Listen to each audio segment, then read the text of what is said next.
job I love, and I love the way I get to bring inanimate things to life and give them motion and character and personality. My name is Bob Price. I am an art and animation director. I've been working in the media industry for 20 years now. I would define emphasis and contrast as two separate things that work hand in hand with each other. You can give something emphasis by adding contrast or taking contrast away. When you do it with contrast, you either use a juxtaposition of two situations: color, tone, context, speed. You can use all of these things to oppose each other or to work with each other to make the emphasis louder or smaller.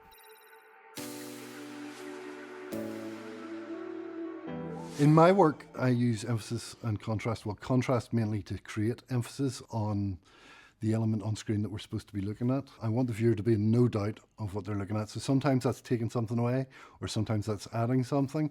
If there's too much visual noise, sometimes there can be too much contrast, so you want to cut through it. Sometimes if there's not enough contrast, people get lost in a sea of grey. So you have to use it to direct your viewer to what they should be looking at the right time. Other design principles that I would use with design and contrast are things like colour theory, also things like depth of field. Depth of field is a form of contrast as well.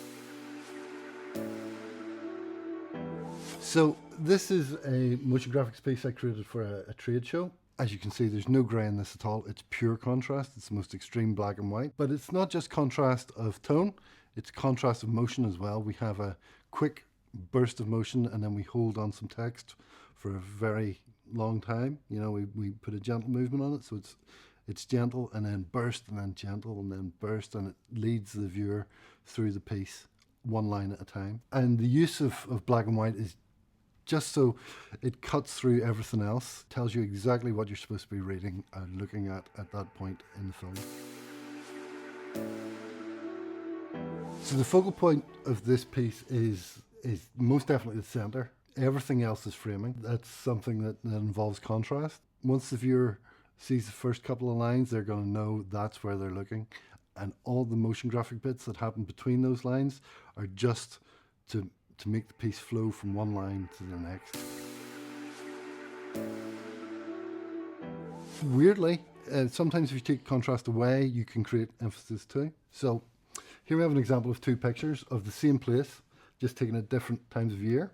Okay, we can see from this view here that we have high contrast picture, and I don't know whether you can make it out there, but in the center of this picture there's an X on the end of the stick, and it's really hard to read. And not only that, but when we look at this image, your eye tries to read everything. So it's reading clouds, it's reading hills, it's trying to make out buildings, it's trying to make out the sea, it's trying to make out this structure. There's a lot of visual noise here.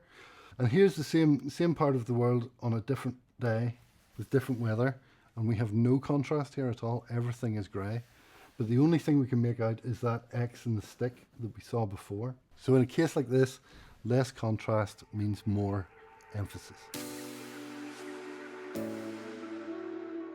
My top tip for a new designer working with contrast is a great place to start. It's easier to start on contrast than it is color theory, and it's a great gateway to move on to color theory. Once you learn how to make tone work against each other and with each other, then you can move on to make colors work with each other or against each other. And once you've established those rules, you can learn how to break them, and then you can learn how to become a much better designer.